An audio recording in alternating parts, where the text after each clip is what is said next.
Hi. Just give me a minute here. My daughter decided to close down my laptop last night, which is not a problem. But I forgot that the camera was off. I'm going to take just a minute here to get myself oriented.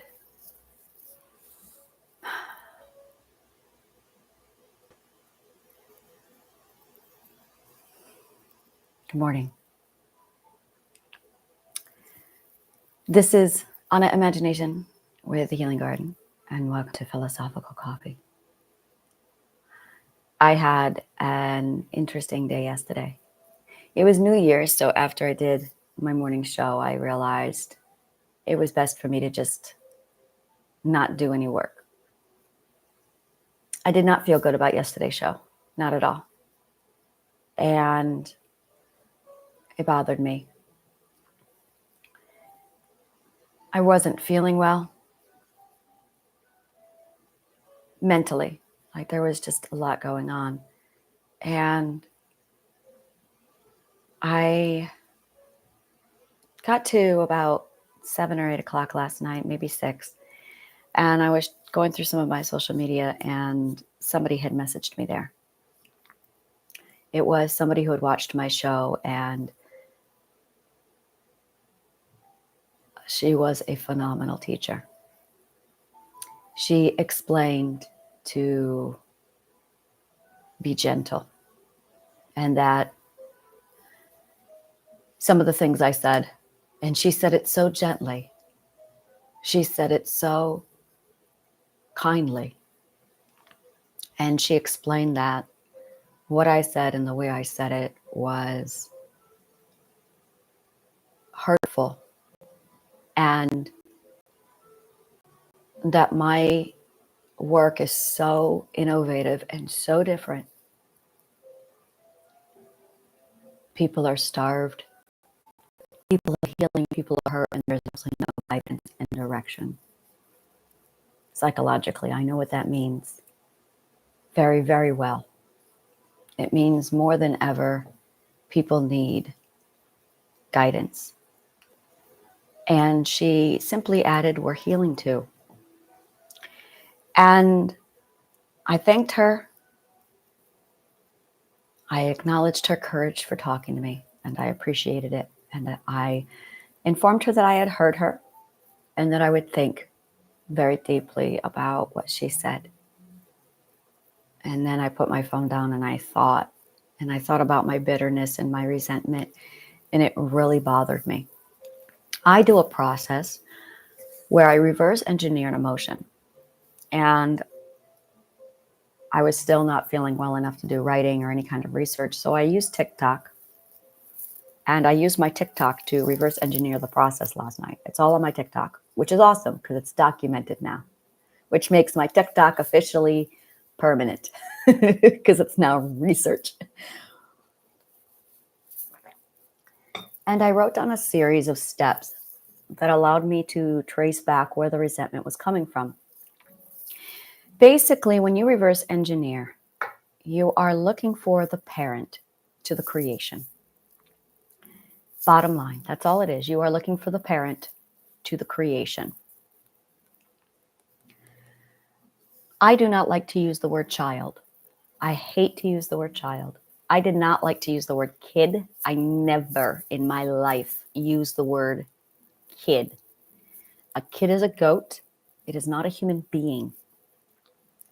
And it was never used kindly when I was a child.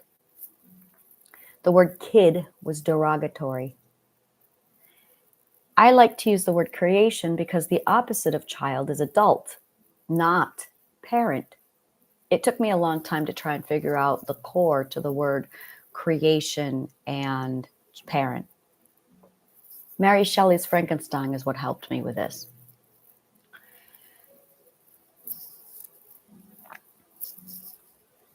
The monster is not referred to as the monster. Not at all. Frankenstein's creation is referred to as Frankenstein's creation. And the creation refers to Frankenstein as father.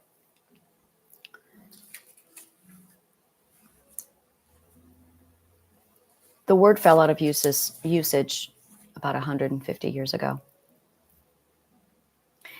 Creation means to beget, to come forth from. When I identified my resentment and my anger and I reverse engineered it, my bitterness specifically, I found myself back in emotional transactions. And I immediately saw the end of a formula that I had started. I was able to conclude the formula, concluded my work, which led me to figuring out and realizing what forgiveness is. And it corresponds 100% with the works of Christ. I find that when my theories and my physics line up, Christ's works match my work precisely. I will be blunt. My work is precisely the same thing as what Christ did. It's the exact same work. It's the exact same work. The difference is Christ had to translate it into the second perspective at a time before the language was inexistent, which is why there's a lot of confusion about what he says. It's why there's a lot of mistranslation. It's because he's trying to translate these concepts in the second era. And I had to invent a lot of this stuff. I also had to study physics. I don't know if Christ studied physics. I really don't. Now, there's first two parts to this. There's the argument whether or not Christ exists. And we have the same argument for Socrates. We don't know if Socrates existed, but that does not invalidate their work. And I'm huge on looking only at the words of Christ. I am 100% huge on looking at the words of Christ. Now, I do know that when you are speaking between the different perspectives, you have to speak in metaphor. It's the only way to be understood. I'm looking for exceptions. I don't think there are any. Not that I can find yet, anyway. And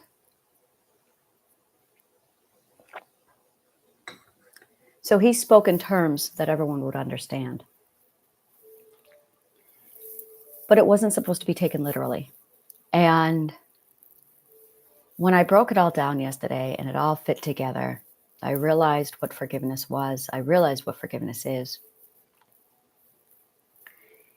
And I found it. And I felt it. And it is without a doubt one of the most beautiful things.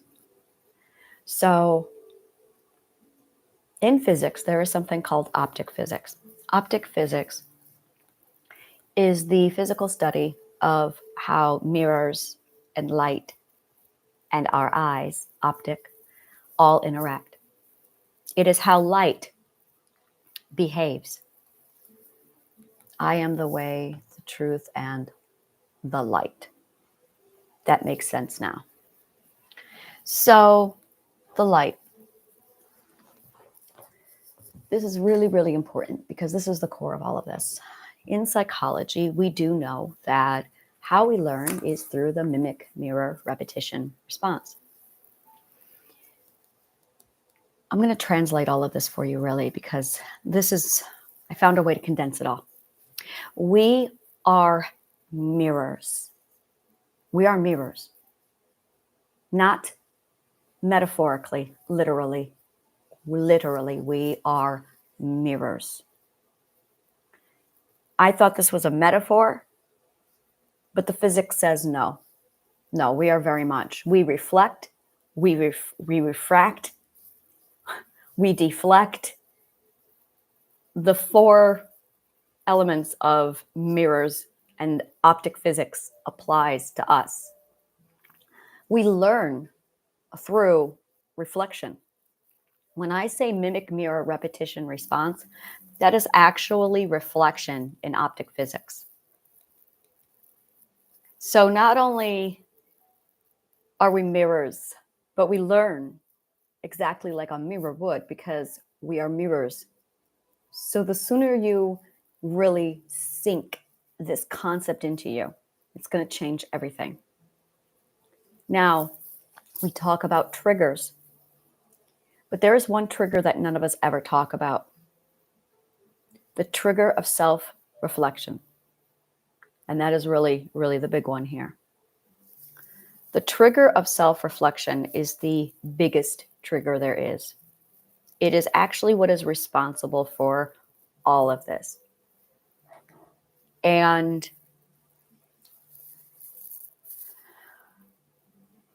when somebody sees you, in some cases it triggers them because they see themselves in you, because we're mirrors. The abusers target the ones who remind them of themselves the most. And the triggering is so jarring because you're suddenly looking at a mirror of yourself that in some cases you want to save them. In some cases you want to hurt them. And in almost all cases you hate them.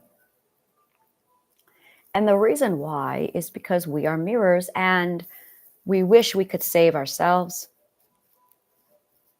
We want to punish ourselves.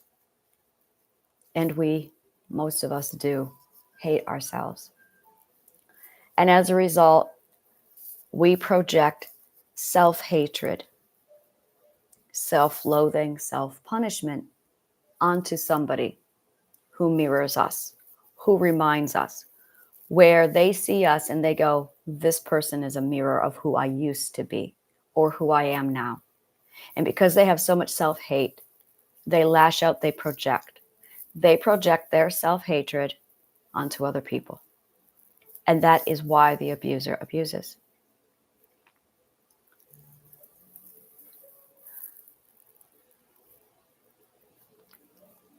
In the case of forgiveness, the victim does not walk away and say,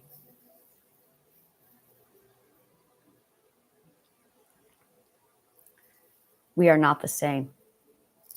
I have nothing in common with you. You abused me. The person who is abused is able to take the time to look at the individual and go, you see me in you. I see it too. I also see me in you.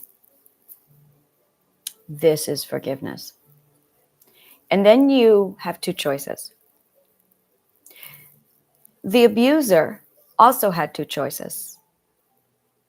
And they took a choice of not forgiving. And that is the result.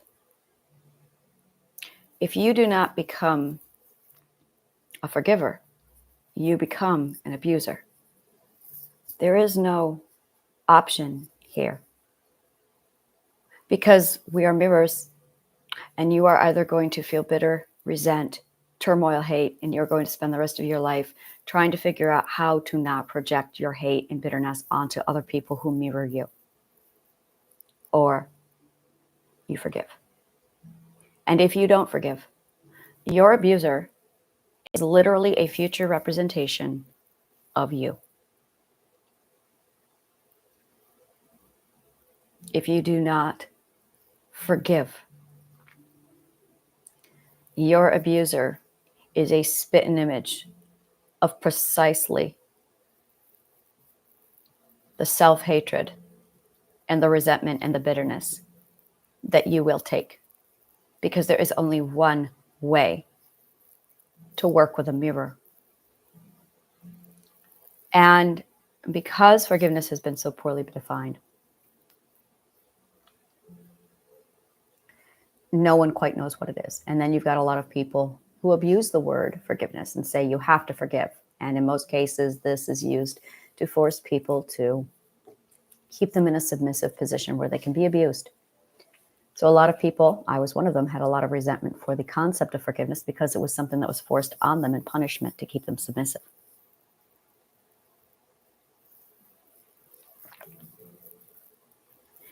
When you love yourself, you can consciously project your self-love onto your abuser.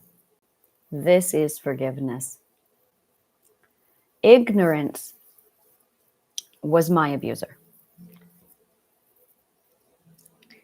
And of all my abusers, it was the one I loathed and hated and resented the most. I hated nothing more than I hated ignorance. It's why I educated myself. It's the only reason why I educated myself, is because I noticed, because I realized how much ignorance was hurting me. So I decided to remove ignorance by educating myself. But it never ended my hatred for ignorance. Ignorance is the abuser. That was the first lesson I learned, and it's one I could not get rid of. Ignorance is also the victim. Now that I knew. And when people came to me to learn, and they came to me to learn, they were mirrors. I saw myself very clearly reflected in them, the ignorance and the not knowing. But I didn't see myself, I saw my abusers. So my students, all I could see were my abusers. I could not look at a Christian without seeing my abusers. And I realized that there was a third person involved in the concept of ignorance. And that is a one I am very familiar with. This is why I had to be a slave. Because ignorance is also a prison. Now that is something I can truly and completely relate to. I knew myself as the abuser, and I hated who I was becoming. And I knew myself too well as the victim. But I knew very well myself as the prisoner. And because I had learned empathy from that beautiful ninth perspective, I suddenly saw how each and every one of you is just like me, including my brother and my rapists and Christians and white men. And I suddenly saw myself in every single person in this world, because I was a prisoner too. And I know what it feels like. And then I remembered the words of Christ, primarily because I was watching Stranger Things, and they are in the season where the Dungeons and Dragons are being hunted by the Christians. And one of the Christians quotes Paul in Romans. Ironically, when he said this statement, I was literally in the middle of this exercise on TikTok, and I went, and this is where it gets really fucking cool. Because Christ says it. Paul says it.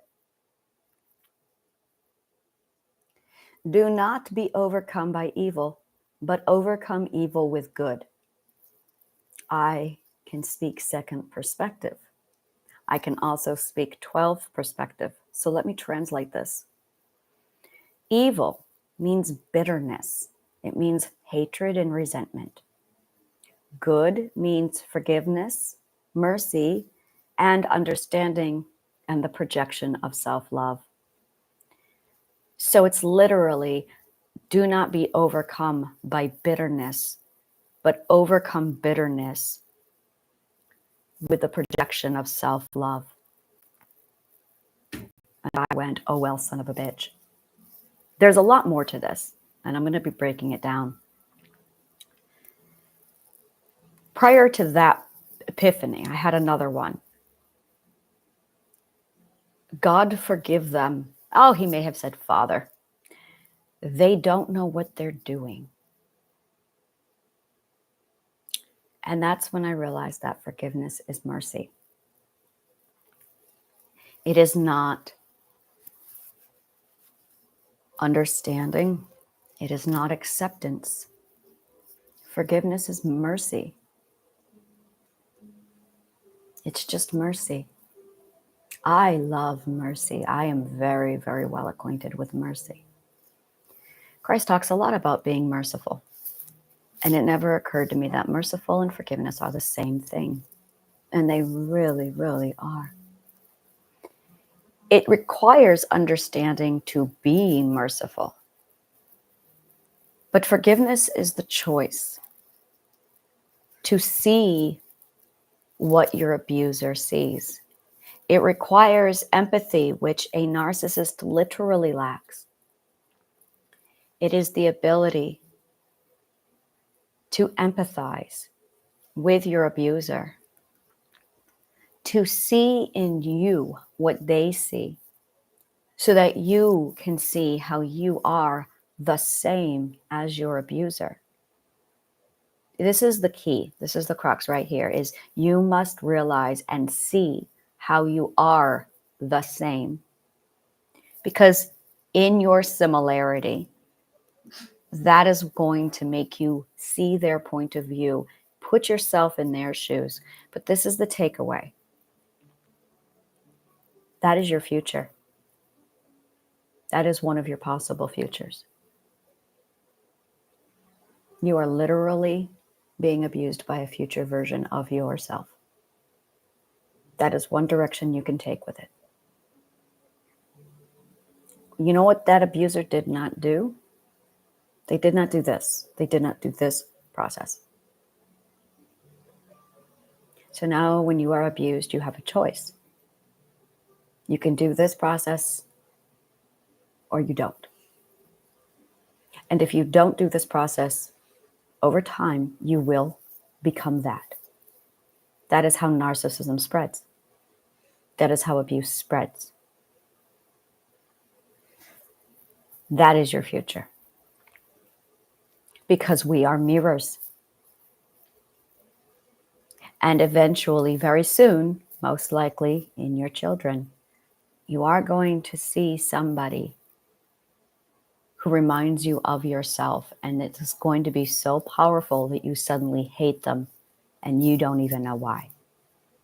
It's because you're looking at a mirror. And suddenly you are lashing out and hating somebody and you don't know why. And it's because you're looking at a mirror. Because you see yourself in them. And you can't stand anything about what you are seeing. So you just hate them. Because you hate yourself that much.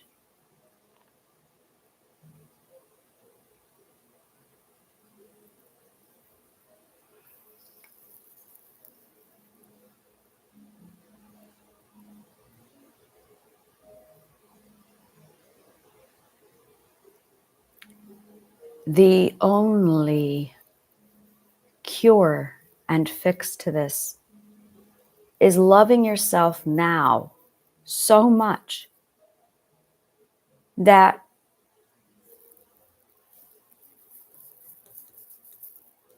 an abuser is your future self. A victim is the past self. And we flip between the past and the future all the time. So that eventually you are going to see somebody who reminds you of your past self and you are going to hate them so much. Just like an abuser saw you and hated you.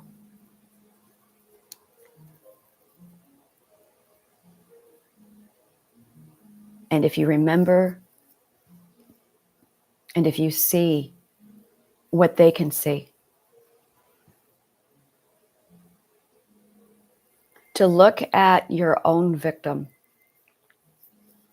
and acknowledge in it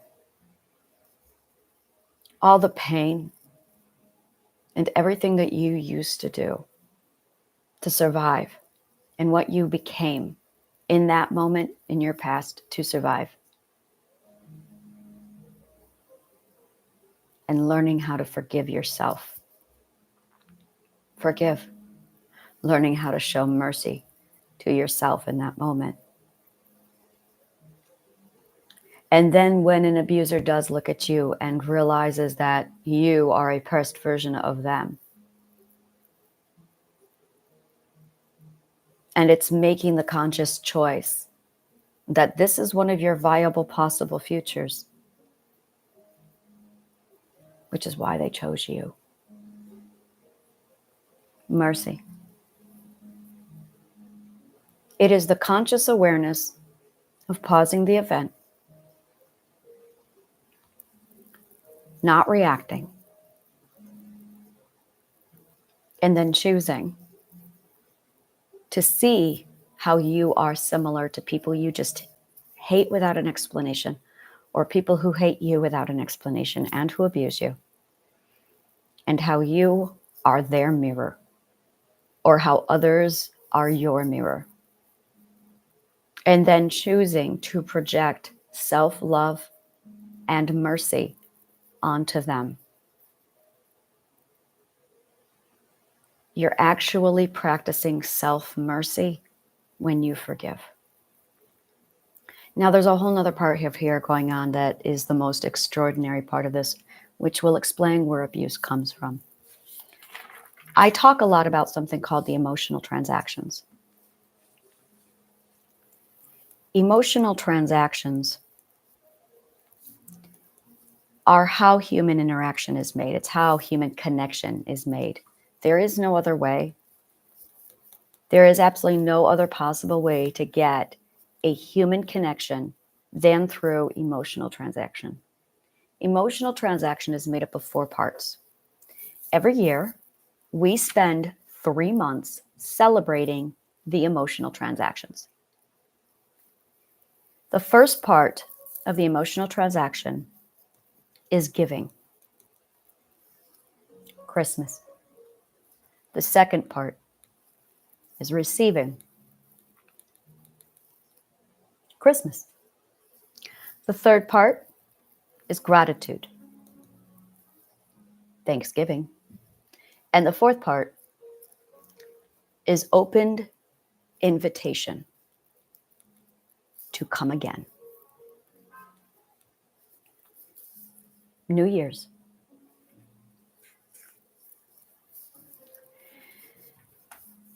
There's a lot of physics going on with these emotional transactions. And this is really vital. You have one of 2 choices. You can either not do this and be a hermit and be shut down and do not talk and isolate, or you can socialize. It does not matter how or with whom or what.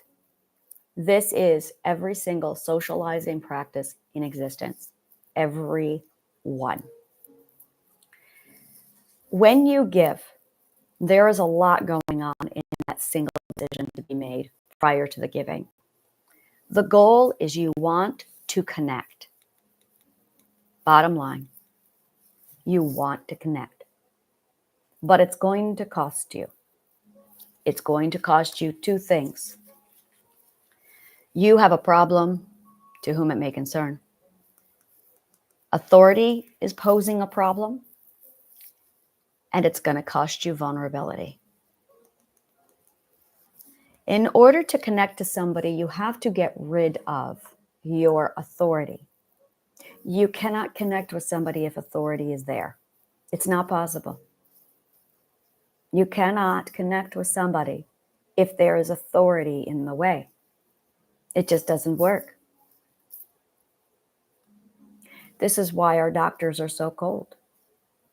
This is why our teachers are so distant. It's because the authority is between you and your teacher, you and your doctor, you and your psychologist. As soon as authority is present, connection's not possible. It's not going to work. So the authority has to be demoted. When you demote your authority, what you're really doing is trading it out for vulnerability. Now, people think vulnerability is weakness, but it's not. Vulnerability is raw.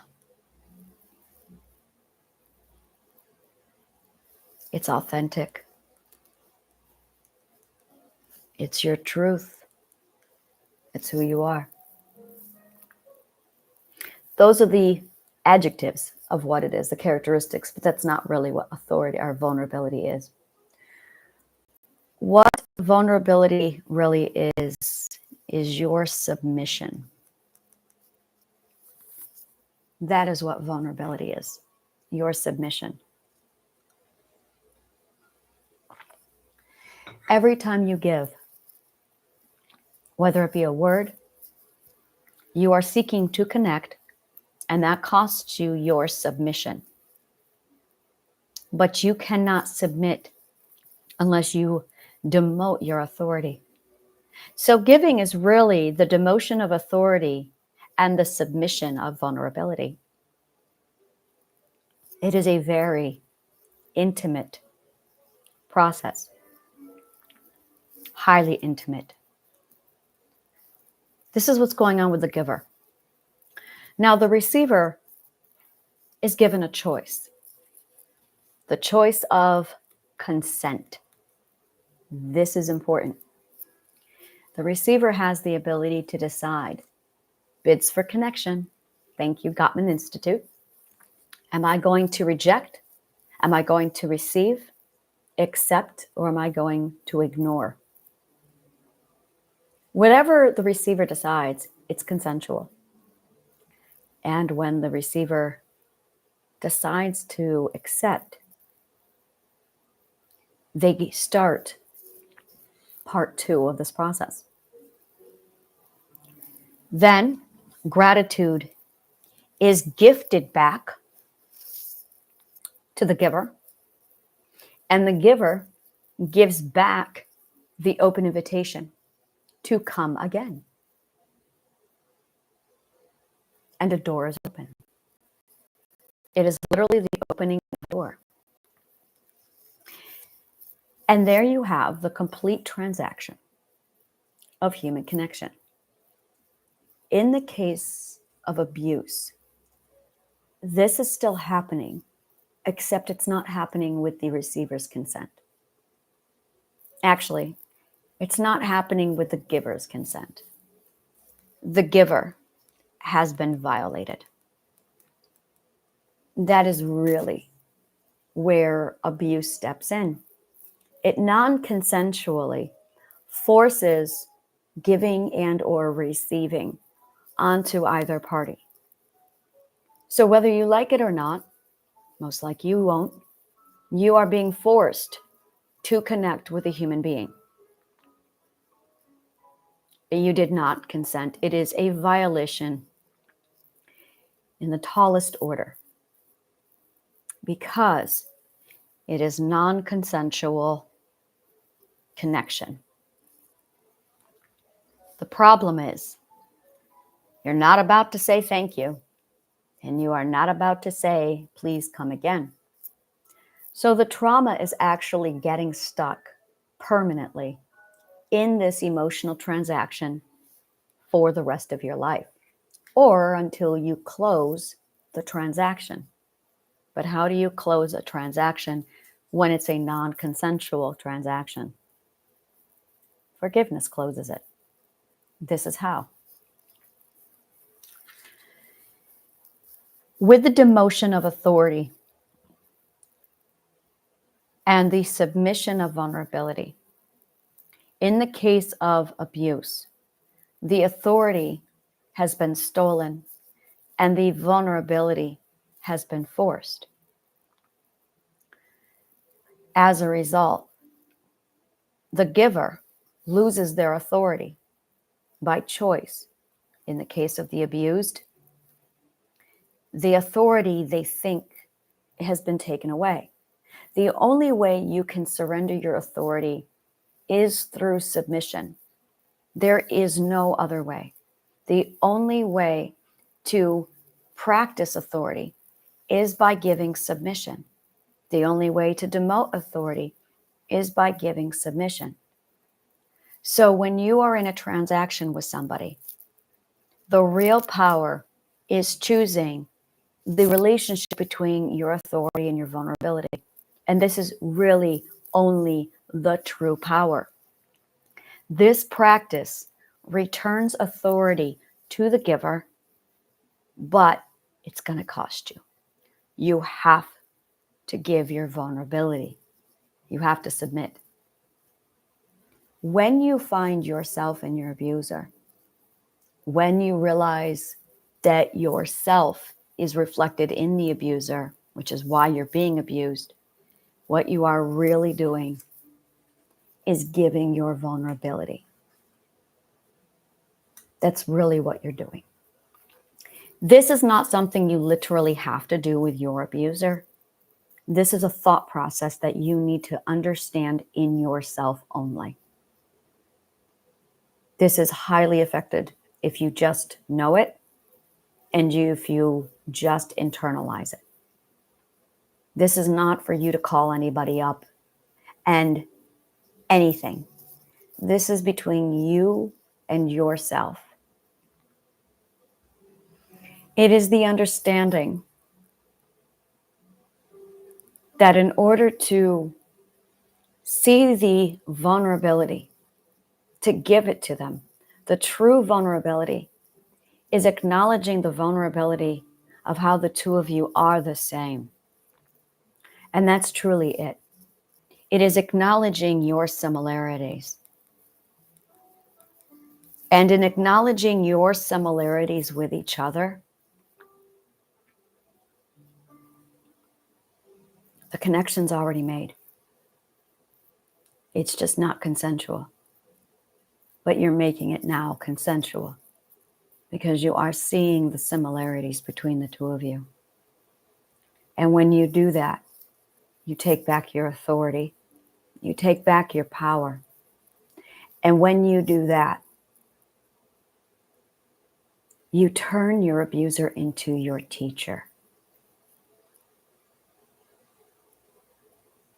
That's really the big takeaway here. Is your abuser becomes your teacher. When your abuser becomes your teacher. I did feel gratitude for the lesson because by seeing that this was one of my possible futures, I had the ability to learn and then to choose to see myself in him.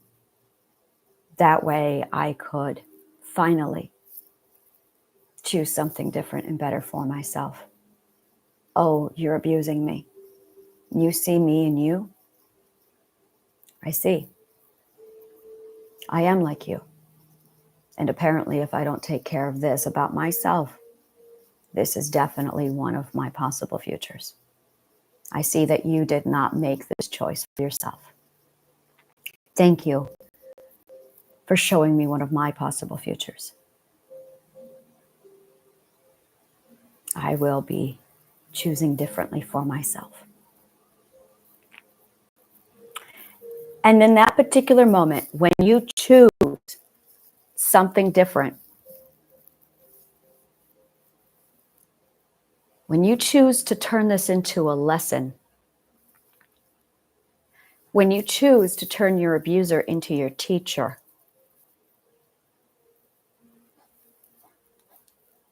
you shift the power of authority onto yourself. You see, I'm an actress. And I've been in the audience. I'm a teacher. And I love being a student. I'm a parent.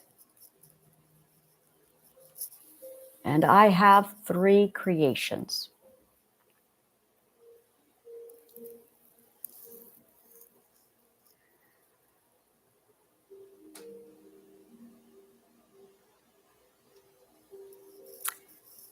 I am a BDSM mistress.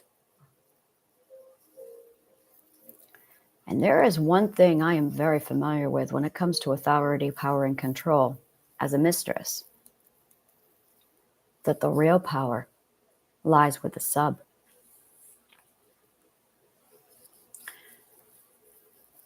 And when I look at the pillars of audience, student, creation, submissive, actress, teacher, parent, mistress. I am looking split right down the middle at two categories of the authority, power, control exchange. Hands down, I know this. The authority actually lies with the audience who chooses to buy a ticket for the asshole standing on a stage. The student chooses which class to attend, which teacher to listen to. The creation ultimately chooses to communicate with the parent when they're an adult. And the submissive chooses the mistress. It is the power of choice that gives us power. And that is the true authority. This is why an individual goes on bended knee when they propose marriage, because it is a surrendering of authority into submission.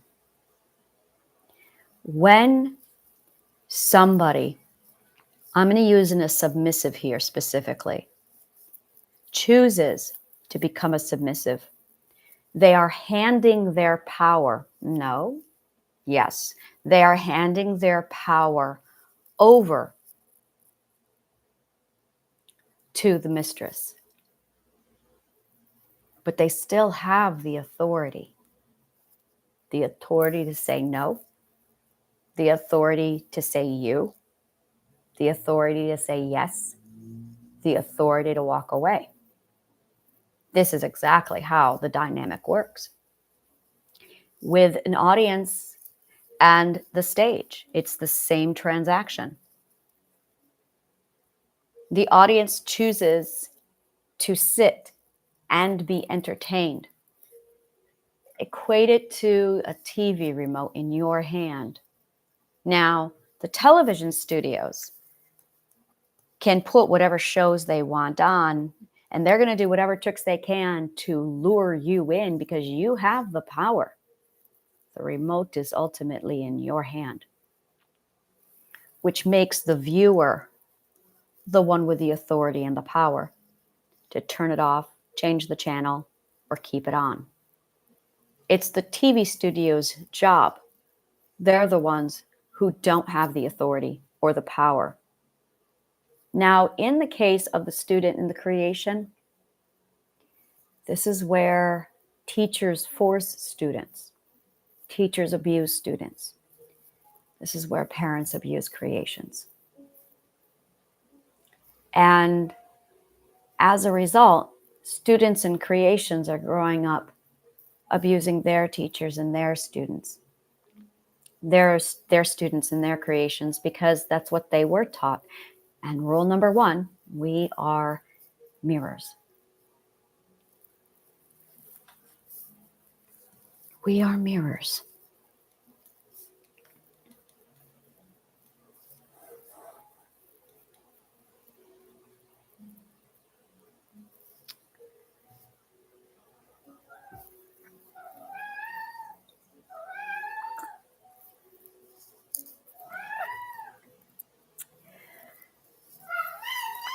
In the case of the victim and abuser, the victim has the authority and the power, and the abuser does not. The victim thinks the abuser does, just like the student thinks the teacher has power, just like the creation thinks the parent has power. But it's truly not. The power is in the hands of the victim, because the victim has the authority to choose to make a choice. And it is the choice that is the power.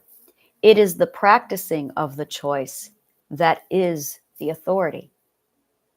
So when you understand the authority and the power dynamic, that it all revolves around the power of choice, and that the power of choice is 100% about choosing with the authority and then executing with choice. Once you understand that dynamic, what TV you watch makes sense.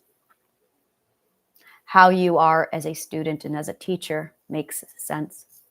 How you are as a parent or a creation makes sense. How you are as a sub and a dom makes sense. But how you are as a victim and an abuser also makes sense.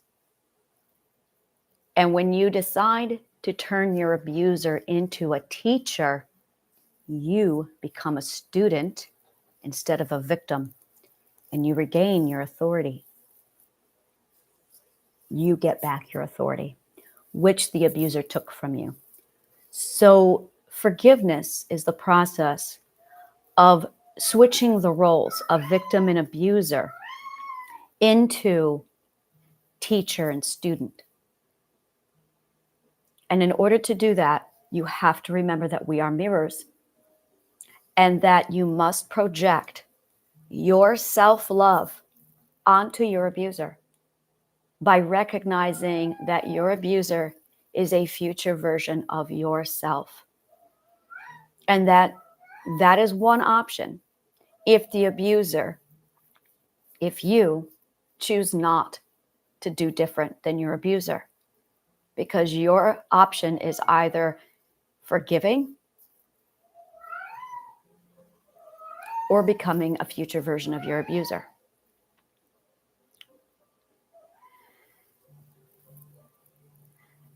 When it comes to teaching and parenting, this is where my parenting style and teaching style is very different from everyone else's. Because I'm aware of how the authority, power, control dynamic works, because I'm a BDSM mistress. I understand that ultimately, when you are in a position where you are teaching somebody or you have somebody responsibility in your hands, it is the choice to surrender your own authority. The best teacher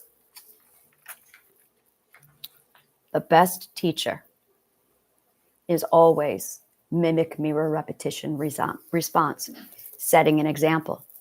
And the reason why is because we are mirrors. We live by the same rule as optic physics.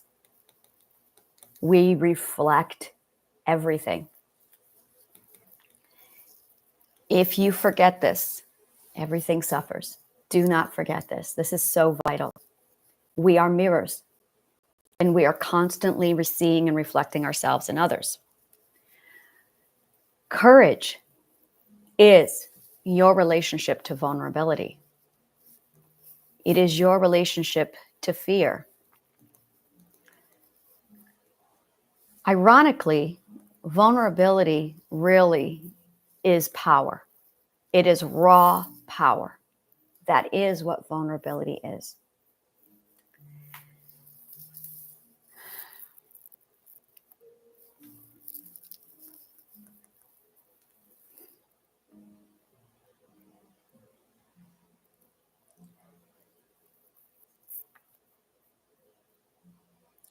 But in order to step into this authority power exchange, it requires that you expose full vulnerability to somebody else.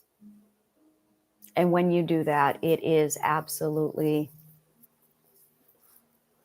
there is a risk of being hurt, which is why it's so important to use boundaries, to use filters, to make sure you are selecting the right people before you surrender yourself over. When you apply this concept to parenting and teaching, because we live by example, because we are mirrors, the best way to parent and the best way to teach is on the ground, on a knee. You could argue that it's humility, but I have a problem with humility because humility implies no self-esteem, which is the opposite of self-love, which is the problem. I don't like using the word humility or humble. It's very degrading. It's very toxic. I like to use honored privilege or appreciative privilege. On the floor. In the Greek theaters, they did not have a raised platform like a dais. A dais is where a king sits on a throne. It's an elevated platform. I have a serious ethical problem with raised stages because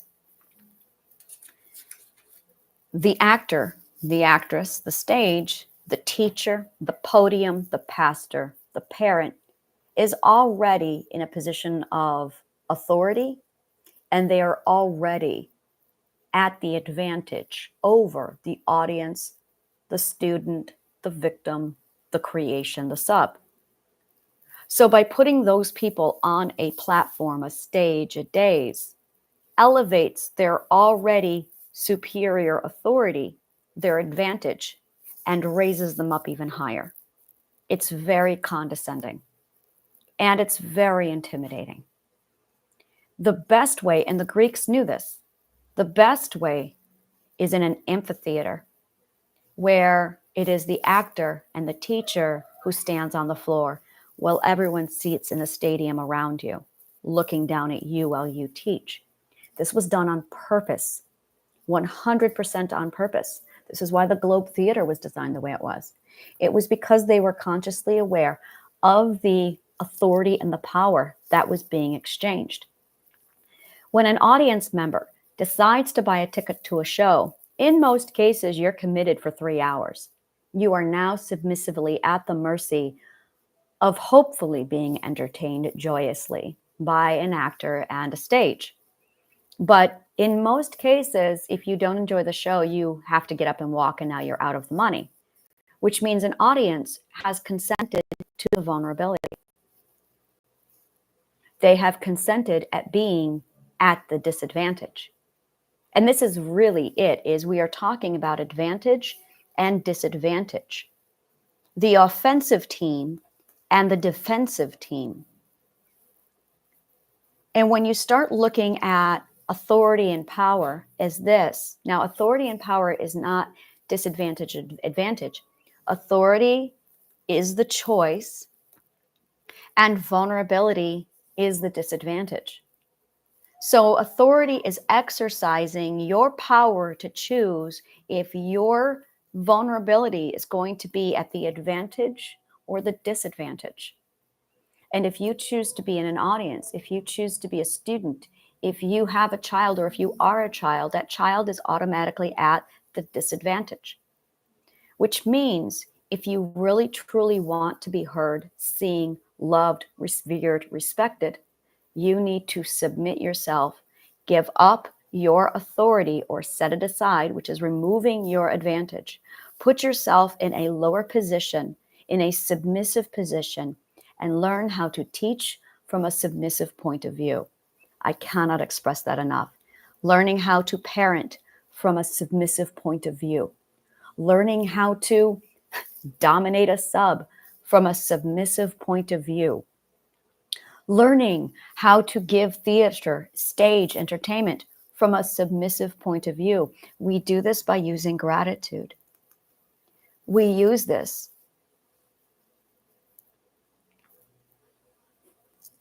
We very much use this by using gratitude. We very much use this by acknowledging that it is a privilege that you, the audience, is doing the actor a favor. That the creation or the student is doing the teacher a favor. This is so, so vital to how respect works.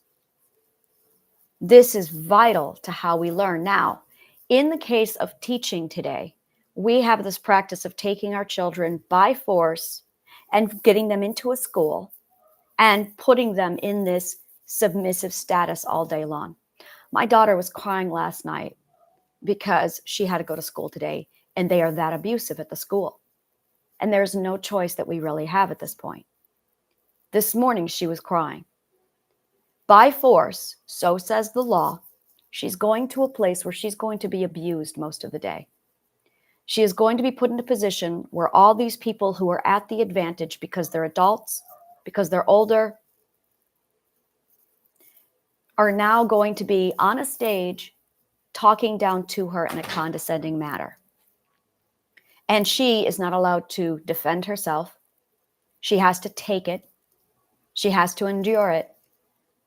Is that really an environment where she's going to learn? There's too much abuse. She is not psychologically safe at school. And now, when she fucks up her studies because she's not psychologically safe, they're going to abuse her more. They're going to call her lazy. They're going to call her stupid. They're going to continue to abuse her further because she does not feel psychologically safe. This is truly what goes on a lot in our system. This is what teachers do a lot of cases to students. And this is what, unfortunately, parents do to their children. And they don't know it. It's because they do not understand psychological safety. And psychological safety is such a huge piece to this. Psychological safety all revolves around the understanding and the balance of authority, power, and control. And if we do not learn how to parent and teach from a submissive point of view, it's not going to work. The child will never feel psychologically safe. As a BDSM mistress, it is one of the things I had to teach my sub. It's something I had to learn, is how to give my sub a psychologically safe place. It's called trust. And the first ingredient to trust is courage, that first ethical perspective. So that when you are in a position where you are choosing to be, or at least to play at the disadvantage, so that they can feel like they are at the advantage, it puts them in a position where they feel powerful, so the intimidation can go away. So now they can feel comfortable enough to relax. Now they respect you. Now they open their minds to you. This is the most beautiful thing about information. Information consent is a beautiful my cats are being obnoxious right now. Information in teaching is consensual. We live in a society where people non-consensually teach others all the time, and it is a deep violation. This is one of the reasons why I blocked my comments on my thing, is I do not give my consent to just anybody to teach me. I don't. It's something that I'm like, no, I'm very, very selective about who I allow to teach me because I have a process. And everybody today is under the opinion that they deserve to be heard. They deserve to be listened to. That's really what it is. They deserve to be listened to. It is forced audience, forced students. The forcing of teaching is one of the greatest violations that we have in our culture.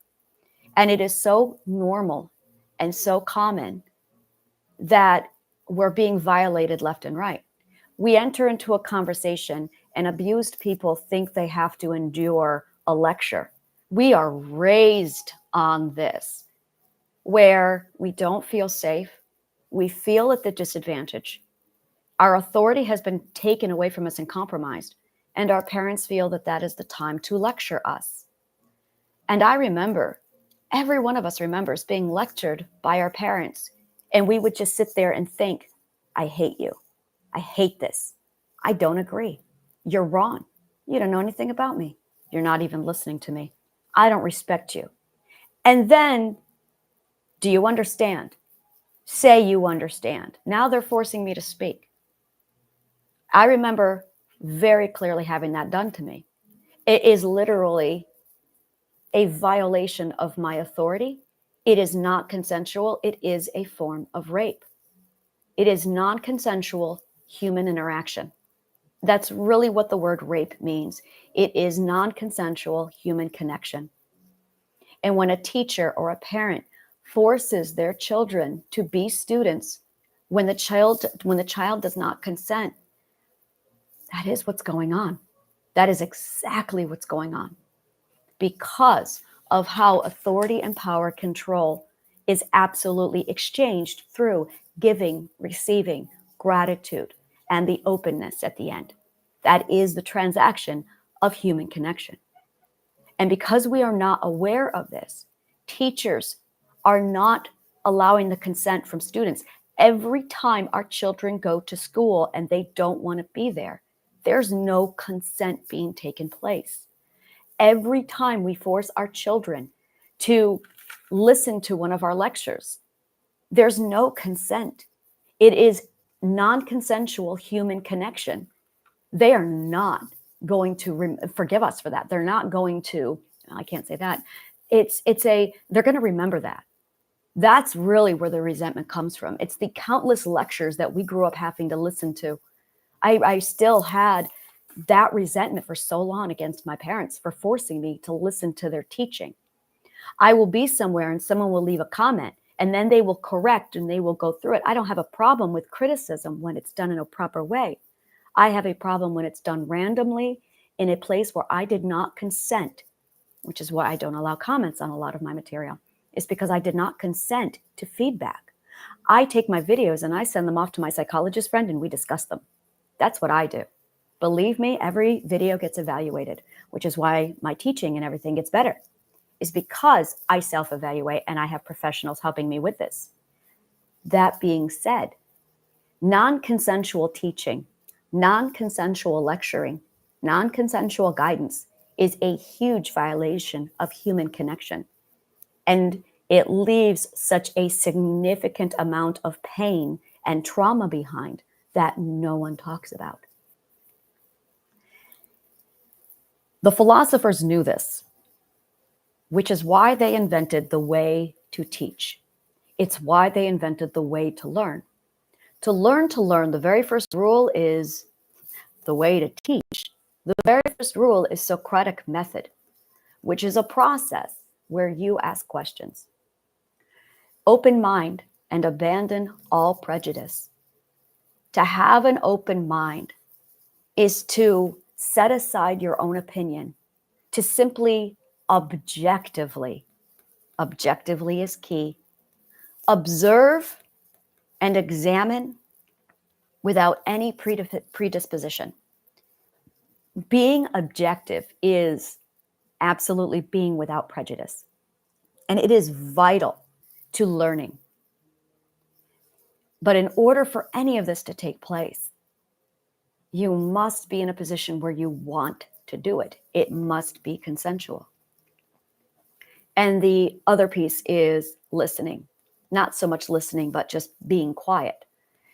When a person tries to talk or they listen to respond, that's where it doesn't work. Because instead of listening to collect the information, you're asking questions. Now, ADHD is a huge problem with this because our minds are thinking so fast. And this is where the 7th, 8th, and 9th perspective teach people how to share authority, power, and control. The 7th, 8th, and 9th perspective is all about teaching you or learning how to share this authority, power, control exchange. The 7th, 8th, and 9th perspective is all about the emotional transaction. It's learning how to be the giver of information, how to be the receiver of information, how to listen, how to talk, and how to balance this all out. So when you internalize the 7th, 8th, and 9th perspective, you understand how information must be trained. And one of the biggest problems we have, and again, the philosophers knew this, no one monologued. I say as I monologue, no one monologued. It was a dialogue, which is why it's called the Platonic dialogues. It's because it wasn't a monologue. It was a dialogue. That is how they taught. But that's not what we do. And this is a huge difference. We see this with pastors in churches. We see this with parents. We see this with teachers. They monologue. Monologuing does not teach anybody. I say as I monologue. The dialogue is what teaches. The dialogue is what works. It is the interaction between person A and person B. What they would do is first there would be, and this is actually, this is how I do everything. This is why I have it set up the way I set it up. In Alexandria, the way they did all of this was there would be the classroom where the philosopher would sit in the middle of the room in amphitheater, and he would look up at his students and he would monologue and he would present, which is what I'm doing here. Afterwards, he would then have I love this, the lounge or the open discussion. And I have the same thing. I do this at my summits. I do this with my one-on-ones. I do this with my weekly groups where people can watch this and then they go into the groups. And that's when they can talk and discuss with the philosopher. Now, this is beautiful. All the philosophers, it was not a teacher's lounge. The teacher's lounge in Alexandria was so different. It was all the teachers in one lounge, but it was an open office where the students would go in and ask one question.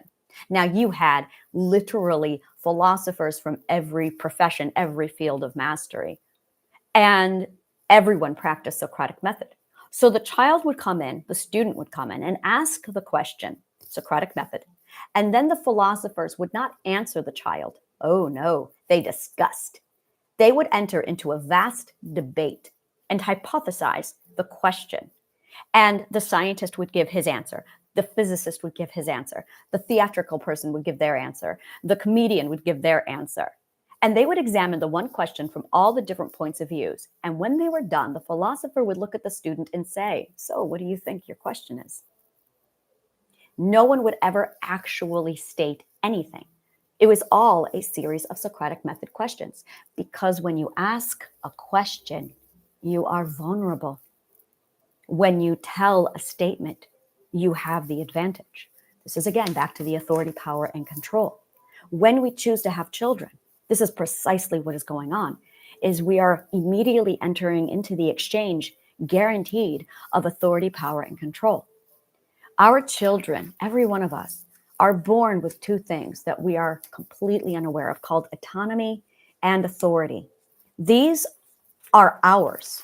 They belong to us. They are vital for our health. They are vital for our structure. They are vital for everything that we do. We must have autonomy and we must have our authority. Autonomy is our defined individuality. It is the part of us that we know is us. It is defined individuality. That is autonomy. It is knowing precisely all the parts that make you, you. It is the defined, unique self. And I cannot emphasize enough how much it's defined. Authority is the power to choose. It is the power to choose. And when you are born, by default, these are yours. When a child develops, it is 100% the development of the autonomy and the authority that determines the health of the child. The more the child has been allowed to develop the autonomy and the authority, the healthier the child is. The less the child was allowed the autonomy and the authority, the less the child is healthy. The more abused the child is, it's because the autonomy and the authority were taken away from the parent. Taken away from the child. Back to the fact that we are mirrors. What's going on in a lot of cases is parents see their children and they are triggered because they remember themselves and how they were abused when they were children. Children are one of the largest triggers for adults. It's extraordinary to see. I remember how abusive my father was. And then I got to be about 18 to 20. That's not true. Let's go further. I was about 25 and my father chilled out. This is interesting. This is very interesting. And then my father became a very loving grandfather. And I went, what the fuck? Because my kids were like, Grandpa's great. And I'm going, well, he was a lousy father. And then my children would hang out with him over a prolonged period of time, and I would watch my father change. When my son stayed with my father, it was literally around the time 14 to 16 happened. As soon as 14 to 16 happened with my children, my father got triggered. The same time period that I was 14 to 16, my father got triggered. My father does not know it, but he had something really horrible happen to him between the ages of 14 and 16, so that when I was 14 and 16, he became an abusive asshole. And then when my children hit 14 to 16, he became an abusive asshole again. Something about that age triggers his trauma, so that every time he is around a 14 to 16-year-old, he becomes an asshole, which is why you have an abusive parent and then a loving grandparent, and then possibly an abusive parent again. And it's because of that trauma. Because when you see children, in a lot of cases, we see our abused self in that child, and then we're not practicing. This is where you have the abuser or the victim. And this is where it gets really interesting. This is where you start to realize that the victim is the past self and the abuser is the future self. And that is the role that no one is aware of is going on when we enter into an abusive connection with somebody. It's horrible, but it's literally the abuser and the victim have a connection, and it's forced, and neither of them are aware of it. There is this girl. I don't like her. I have never liked her. And it took me a very long time to realize why. And it's because she looks like me. She acted like me. She is literally a spitting image of me when I was at my prime of being a prostitute. She is almost identical. Same mentality, same everything. I can't look at her without remembering all of the phony bullshit that I used to do just to survive my prostitution. And I can't look at her without remembering all of it. And it's absolutely painful. She's also one of the friends of my partner. So every time I see my partner hanging out with her, it's like I'm watching him interact with the most mentally ill version of myself. There was a lot of mental garbage in all of this. And it took a lot of discipline to not just abuse the hell out of this girl. And I never did. I managed to keep it away from her. But my God. And there were times where I would just apologize to her. And she's like, you're okay. You didn't do anything. Oh, no, I didn't. But I couldn't understand it. And it took a lot of me breaking it down. And what it was she is literally a spitting image of everything that I used to be during my prostitution when I was being forced to be an escort and groomed for trafficking. She's fucking identical to it. It's disgusting. Same hairstyle, same clothes, same makeup, same everything. And then when an abuser comes along, so that's the example where I was the abuser, I would have been. And then she was the victim, she would have been. And it was me looking at my past self. Now, flipping it around, when I'm the victim and my abuser looks at me, the abuser sees me as their past, and I am looking at my future, at my potential future. And the difference between that future and there's a third option that no one sees because no one is practicing forgiveness. And that third option is when you understand this dynamic between victim and abuser. And when you realize there is a relationship, that we are mirrors, and that just like you taking the ability to identify your past self in somebody who you don't like versus you seeing your future self in someone who doesn't like you. Now it's time to project that self-love. And literally to take your power back from an abuser. It's putting your abuser from abuser position to teacher position. And by doing that, you become the student with consent. Now you have your authority back. Now you understand. Okay, there you go. And believe me, I've been doing nothing since last night but going through each and every one of my abusers. Every single one of them. Where I'm going, they're okay. Every single one of your abusers is, and this is why they're all identical. I can see it all. And I'm going, this is what happened to them, which is why they projected onto other people, is because someone projected onto them. You're gonna project. You can project your abuse, your bitterness, your resentment, or you can project self-love and mercy. And those are really your two options. Or you can do what I did, which was just constantly sit in a bubble and just shut yourself down, which is why so many people withdraw. It's because they don't know how to do this. And this is it right here. You must know that we are mirrors. You are a mirror, and everybody out there is a mirror. And every time we see anybody, we are just looking at mirrors. And optic physics applies to us 100%. We reflect. It's how we learn. Our learning is so hardwired for this. The concept of authority, power, control is so vital to this. And once you understand the delicacy of the shift of authority, vulnerability, power, control, the transaction and the human connection that gives us giving, receiving, gratitude, and that open door, this is how it all comes together. I'm going to be spending a lot of time. To be honest with you, this is probably all I'm going to talk about for the rest of my life. Like this is the summation of my work. The emotional transaction and how to connect. It's simple. And well, no, I would say this is definitely complex. It's simple in each individual detail. And the summation of it is complex. It has a lot of parts to it. And once you break down all the parts and you understand how each and every one of them is, it's extraordinary how much authority. And this is why I actually talk so little on it. First of all, it's because I was missing the conclusion to it, which is why I didn't talk very much about it. Now that I have the conclusion, I'm going, okay, now this is it. Now here's my hypothesis. I am pretty sure that you can bypass all trauma healing with just this. I am pretty sure that this trumps triadic healing. I mean, this is actually the last chapter of triadic healing here, but I am pretty sure that this, you don't need, I mean, it helps and it does prevent abuse if you understand how the cognitive core functions with these 6 parts of the mental system. It helps definitely when you understand the 12 ethical perspective stages. But understanding authority, power, and control and how it relates to the emotional transaction of human connection, this literally undoes the trauma. Because all of trauma revolves around the exchange of authority.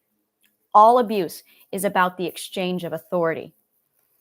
And once you understand how authority moves, how it stays with you and stagnant, how it passes over to other people, once you understand how choice and how power are such a vital part of this and how these two things constantly shift and move with each other and how they interact, everything, the game changes. All of this changes. And I'm going to say this because I have to say it. Forgiveness is not something that you give to your abuser. This is vital. This is not something, I did not call anyone last night and talk to all of my abusers. I still have my brother blocked because he is dangerous to me. He's not good for my mental health. So I have him blocked. But this is absolutely about your relationship with your authority. And it's simply the mindset of your abuser. If you want to heal, the best way to do it is taking your abuser and shifting them into the role of teacher. There's one more thing that's really bugging me that I haven't articulated as clearly as I want to, and it's really key to all of this. And it's bugging me because I'm like, there it is. I have this graph that I did.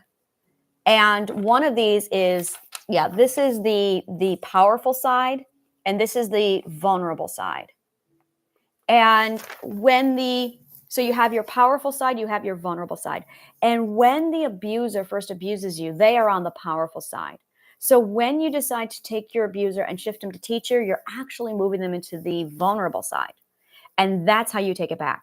That is vital to this, is moving your abuser to the other side. Yeah, that's really it. Is your abuser is in a position of authority, power, control, and you need to shift them over to the other side. We also have this exchange going on when we have, what is it called? When we have, I can't think of what they're called. Consumers. A business and a consumer has the authority, power, control. We see this a lot also, where it's the consumer who has the power. And it's the merchant who has no authority, who has no power. And the consumer, this is why I love boycott so much. Boycott is my favorite word, is because it's the consumer who chooses which merchant he's going to keep in business by choosing which products he's going to buy. Cooperation is the choice to play the game. And once you really understand that cooperation is a choice to play. And I remember my brother loved to cheat Oh my God. He was obsessed with cheating in games. And we would sit down to play any game. And I remember the day it was finally, I made the choice. It was a boundary. This is the boundary. This is exactly how boundaries are done. It was like 2 years solid where all he did was cheat. And it got worse and worse until it was so bloody apparent. It was disgusting. And there was one day I finally said, I will not be playing another game with you. And I haven't. I never again played another game with my brother. I think I was 13 years old. And I decided, it was like, no, I didn't explain myself. I did not threaten him. I mean, there was a lot of, could you please stop cheating? Could you please stop cheating? That's not a boundary. That's not a boundary. He kept cheating. The boundary was when I said, I will not be playing with you any longer. That's the boundary. Oh, good God, that is it right there. That is a great example.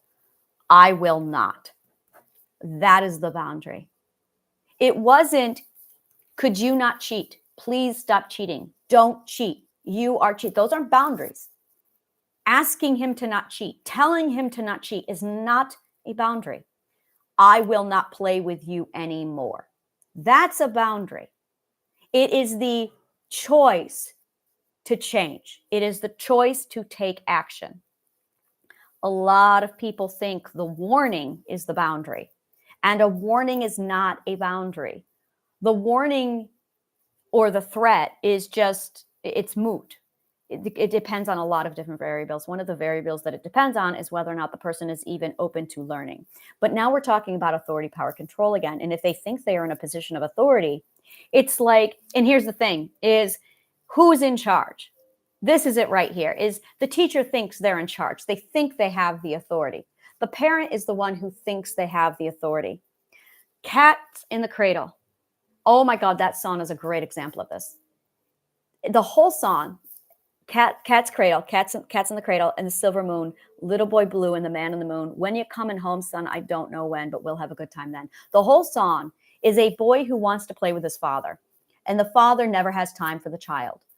The father was not home when the child was born because he had to work. And you see the child growing up. You see the father getting older and older. And then he's an old man now, and he calls up his son and he says, hey, I haven't seen you in a while. You want to come over? And the son says, yeah, Dad, can't. Wife's sick, kids are away, or wife's away, kids are sick. I've got a job, I'm starting. I don't have time for you. But hey, it was great that you called. The son had no time for the older father now. And parents have this, well, I've got the authority. But this is a long-term relationship. And this is something that really sticks with me because my father never gave me the time of day. Never gave me the time of day. I talk to him once a year because it's the child who has the authority, because this is a long-term game. And a parent is literally being judged for 20 years. This is really the core truth of it. You are being judged by your children for 20 years. They are going to assess you quietly. They are watching you. They are criticizing you. And as soon as they hit 18, how fast they run should tell you how well or how good you did. And then in 20 years, if they're still talking to you, that is their judgment because they have the authority. It is always the child who chooses if the parent is going to stay in their life. And it's not that we should ever tiptoe around children. This is where there's the vulnerable, submissive. These are not the right words. I got to find the right words because there's a whole nother thing happening there, and it's vital that I communicate it. There is the passive. It's passive. You don't want to be passive. It's not the same thing. You don't want to be aggressive. This is not the same thing. Passive and aggressive are huge when it comes to authority, power, and control. Authority, power, and control takes place when there is a respectful balance in the middle.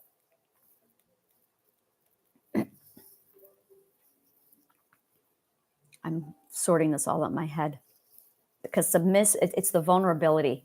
The vulnerability is the gift. Vulnerability is the prize. It is the treasure. There you go, my Luffy. It is the treasure. Vulnerability is the treasure. There it is. I found the right words.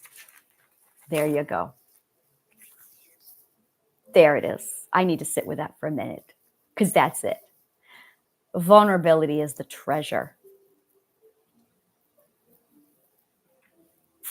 Because when you connect two vulnerabilities, that is when you get a connection. Oh.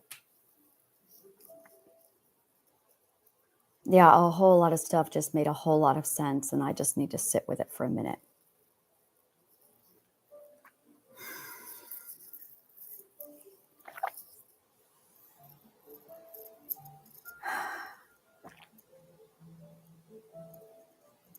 That's the rest of the logic, and it just click, click, click, and I went, oh, I understand. There's the full...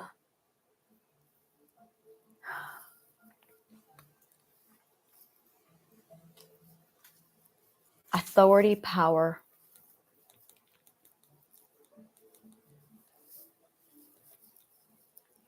control. Every time there is three like this, there's always four. There's the three things combined give you X, always. And I've had authority, power, control for a while, and I couldn't figure out the fourth, and the fourth is vulnerability. The fourth is the treasure. The authority is the one who gets to choose. It's realizing that the choice lies with you. The power is the shifting. That is it. And when you choose to connect with somebody, you are making the choice to give your vulnerability to someone. And yes, it does require that you be submissive. When you buy a ticket as an audience member, you are choosing to give your vulnerability to the stage because you've committed to sitting there for 3 hours. And you are financially now at a deficit. You're hoping the show's going to be good. When you are a student and you choose to go to, it's an investment, bottom line is, and this is it right here. This is where the economics, this is, oh, there it is. It's the investment. I see it now. I see it now. It is the submissive who makes the investment into the mistress. And it's a gamble. It's a risk. Oh, I can see how the economics is all part of this now. I was trying to look for this and I'm like, it's there. I did not study economics. So trying to pull it into this was harder for me because I didn't have the knowledge of economics to pull into this. So it's the audience who makes the investment into the acting and the stage. When the audience member, when you with your remote at night are looking for television to watch, you are looking for an investment to be made. Your investment is your time. Now, granted, it might be low risk, but it's time. You are investing your time into something, which puts you at a deficit. You are now going to be vulnerable because you have invested and you don't know if the return is going to be worth your investment. The ROI might be low. Now, if you're a student, you have to choose a teacher. You only have so much time here. So you have to choose what teacher is going to give you the best lesson. And if you choose wrong, your teacher is going to be teaching you information wrong. That is a high problem. Now, unfortunately, students don't get a choice. High school students, elementary students, they don't get a choice. Their parents choose this information for them. And in most cases, they choose wrong for them. And what ends up happening is a student ends up being vulnerable, being submissive to a teacher who's abusive, who's incompetent, who's incompetent. And we're talking about your education. So suddenly you're not getting the education you need that's going to prepare you for life. Look at the information I'm giving you. This is vital. If you're not getting information that's quality, you're not going to be prepared. You're not going to have the tools you need. So every time a student engages with a teacher, they are engaging in an investment. It's the student who chooses, I'm going to take this risk, but we're not letting them choose this. We're not letting them choose this at all. This is where, when I had my children, I sat down with each one of them. My daughter gets this, where I'm like, do you want to do homeschooling? She's fighting on that. She doesn't want to do homeschooling, which is why we haven't switched over. We've talked to her about what school she wants to go to, how her learning style is. We've gone over all of this with her. And her problem is there is no, we'll figure it out. But same thing with a child and their parent. The child is at the disadvantage. They don't get to choose their parents. They don't get to choose their environment. It's the parent that has to make all the choice because the child is completely dependent upon the parent. And it's a huge responsibility. So there's no consent. The creation has zero consent to this transaction. It's something that weighs heavy on a lot of our minds. I didn't choose to be born. How many of us have said this? That we are birthed without our consent, which is what born in sin means. That makes sense now. Sin means non-consensual. Oh, yeah. That makes a lot more sense. That makes so much sense. Being aware of how consent operates with authority, power, control, autonomy is vital to having this all balanced and played out. Now, here's the big thing. The first ethic is courage. And courage is when you make the conscious choice to embark. It's when you make the conscious choice to go forward.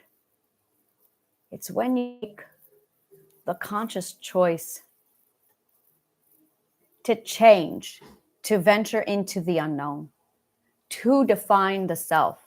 The journey to define the self is not easy. It is hard.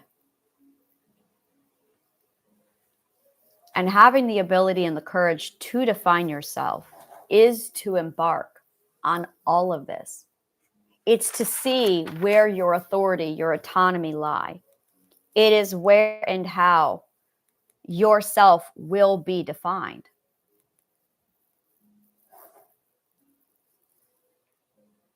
And it's making the choice to decide what you're going to do with them. But as you go on the journey of defining the self, you're going to have to accumulate all of your past information to realize what you did and didn't do and what you have to hold yourself accountable for. It is overcoming your fear and defining yourself and then making the choice to become something different. It is claiming your authority and choosing in the now.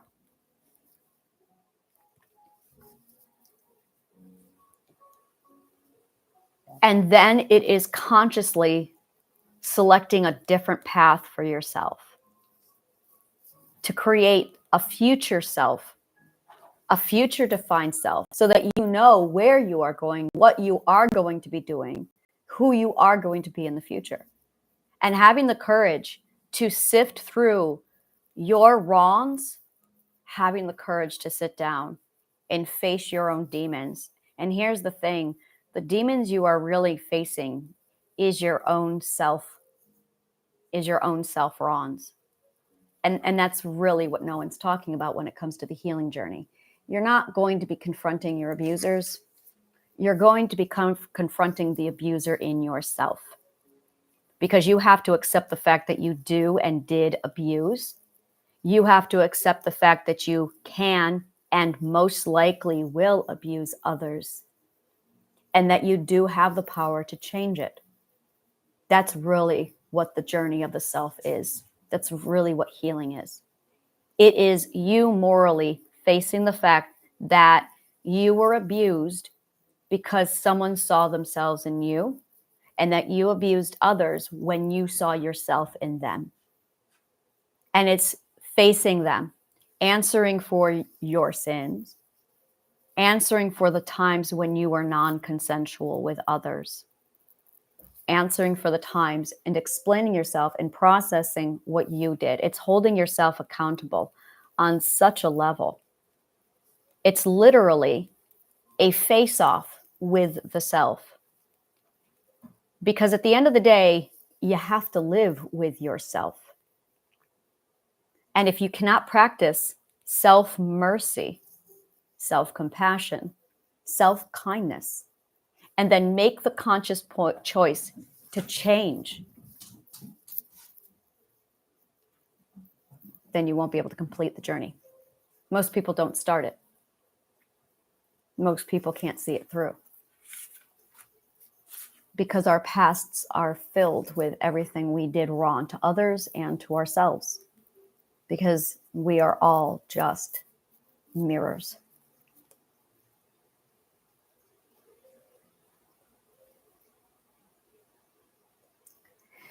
Thank you for your audience. May the kindest of words always find you.